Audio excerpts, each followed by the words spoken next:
Hello दोस्तों, आप सभी का एजुकेशन अमरनाथ यूट्यूब चैनल पर स्वागत है। दोस्तों, बिहार एसएससी 10+2 इंटर स्तरीय जो एग्ज़ाम होने वाली है, उन परीक्षाओं के लिए मैं इस चैनल पर डेली जीके जीएस से संबंधित क्वेश्चन लेकर आ रहा हूं, जो आपके परीक्षा के लिए यह क्वेश्चन काफ़ी इम्पोर्टेंट है। यदि दोस्तों आप भी बिहार एसएससी एग्ज़ाम की तैयारी कर रहे हैं तो आपके लिए तो काफ़ी इम्पोर्टेंट क्वेश्चन है, आप इसे ज़रूर देखें। तो दोस्तों, आज का यह वीडियो का प्रैक्टिस सेट नंबर 13 है। आइए आज का क्वेश्चन देखते हैं। आज का क्वेश्चन है, हाल ही में the poverty of political economy नामक पुस्तक किसके द्वारा लिखा गया है? तो दोस्तों, यह लिखा गया है मेघनाथ देसाई के द्वारा। आपका आंसर हो जाएगा। अगला क्वेश्चन है, कौन पंचायतों की वित्तीय स्थिति का पुनर्विलोकन करने के लिए राज्य वित्त आयोग का गठन करता है? तो दोस्तों, आपका आंसर हो जाएगा ऑप्शन नंबर सी, संबंधित राज्य का राज्यपाल पुनर्विलोकन करने के लिए राज्य वित्त आयोग का गठन करता है। अगला क्वेश्चन है, मुगल बादशाह बाबर की मृत्यु कहाँ हुई थी? तो दोस्तों, मुगल बादशाह बाबर की मृत्यु हुई थी आगरा में। आपका आंसर हो जाएगा। अगला क्वेश्चन है, भारत के किस संविधान संशोधन द्वारा भारतीय नागरिकों के मूल कर्तव्य निर्धारित किए गए हैं? तो दोस्तों, यह किए गए हैं आपका 42वां संशोधन के तहत। आपका आंसर हो जाएगा। अगला क्वेश्चन है, एल्युमिनियम सल्फेट का प्रयोग किया जाता है? तो दोस्तों, एल्युमिनियम सल्फेट का प्रयोग किया जाता है कपड़ों की छपाई में और आग बुझाने में। तो दोस्तों, आपका इन प्रश्नों का आंसर इनमें से दोनों हो जाएगा, ऑप्शन नंबर सी। अगला क्वेश्चन है, हॉकी की एक टीम में कितने खिलाड़ी होते हैं? तो दोस्तों, हॉकी की एक टीम में 11 खिलाड़ी होते हैं। आपका आंसर हो जाएगा। अगला क्वेश्चन है, आमों का पीला रंग किसकी उपस्थिति के कारण होता है? तो दोस्तों, आमों का पीला रंग जो होता है वह पर्णपितक यानी कि कैरोटीन की उपस्थिति के कारण आमों का पीला रंग होता है। अगला क्वेश्चन है, भारत में उग्र राष्ट्रवाद के उदय का श्रेय किसे दिया जाता है? तो दोस्तों, भारत में उग्र राष्ट्रवाद के उदय का श्रेय दिया जाता है बाल गंगाधर तिलक को। अगला क्वेश्चन है, द लिटिल बुक ऑफ जाम नामक पुस्तक के लेखक कौन हैं? तो दोस्तों, द लिटिल बुक ऑफ जाम नामक पुस्तक के लेखक हैं दलाई लामा। अगला क्वेश्चन है, वर्तमान में किस नीति निर्देशक सिद्धांत को मूल अधिकारों पर प्राथमिकता प्राप्त है? तो दोस्तों, आपका आंसर हो जाएगा ऑप्शन नंबर सी, केवल अनुच्छेद 39 ख तथा अनुच्छेद 39 ग में उल्लिखित नीति निर्देशक सिद्धांतों को मूल अधिकारों पर प्राथमिकता प्राप्त है। अगला क्वेश्चन है, ललित कला अकादमी की स्थापना किस वर्ष में हुई थी? तो दोस्तों, ललित कला अकादमी की स्थापना हुई थी 1954 ईस्वी में। अगला प्रश्न है, भारतीय कृषि अनुसंधान संस्थान कहाँ स्थित है?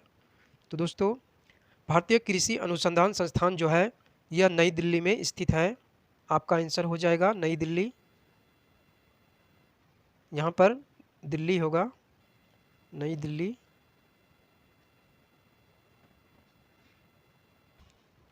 अगला क्वेश्चन है, कौन सा नृत्य का शास्त्रीय रूप है? तो दोस्तों, नृत्य का शास्त्रीय रूप है मणिपुरी। अगला प्रश्न है, संसद के चुनाव के लिए मतदाता की न्यूनतम आयु कितनी होनी चाहिए? तो दोस्तों, संसद के चुनाव के लिए मतदाता की न्यूनतम आयु 18 वर्ष होनी चाहिए। आपका आंसर हो जाएगा। अगला क्वेश्चन है, 1857 के विद्रोह के दौरान भारत का गवर्नर जनरल कौन था?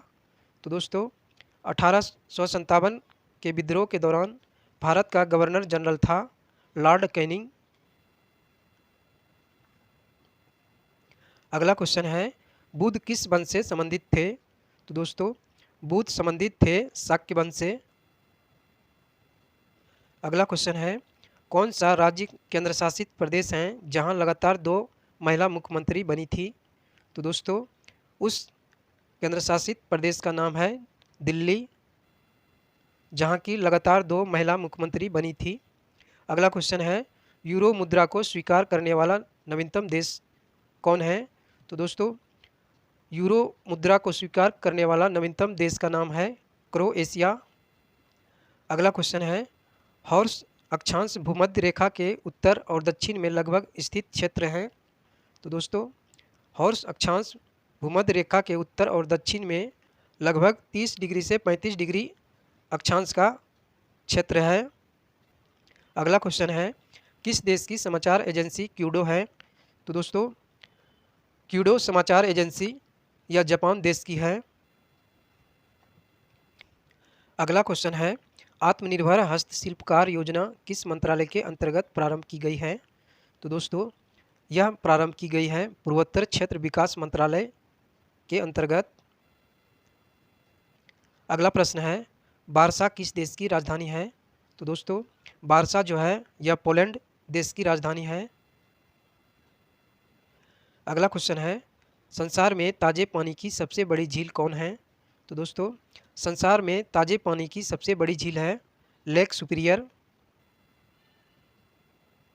अगला क्वेश्चन है, विश्व का सबसे छोटा पक्षी कौन है? तो दोस्तों विश्व के सबसे छोटा पक्षी का नाम है हमिंग बर्ड। अगला क्वेश्चन है, निम्नलिखित में से भारत पर पहली बार आक्रमण करने वाले कौन थे? तो दोस्तों भारत पर पहली बार आक्रमण करने वाले थे अरब। अगला क्वेश्चन है, मुस्लिम लीग का गठन कब हुआ था? तो दोस्तों मुस्लिम लीग का गठन हुआ था 1906 ईस्वी में। अगला क्वेश्चन है, ज्ञानपीठ पुरस्कार निम्नलिखित में से किस क्षेत्र में विशिष्ट योगदान के लिए दिया जाता है? तो दोस्तों ज्ञानपीठ पुरस्कार जो है यह साहित्य के क्षेत्र में दिया जाता है। आपका आंसर हो जाएगा।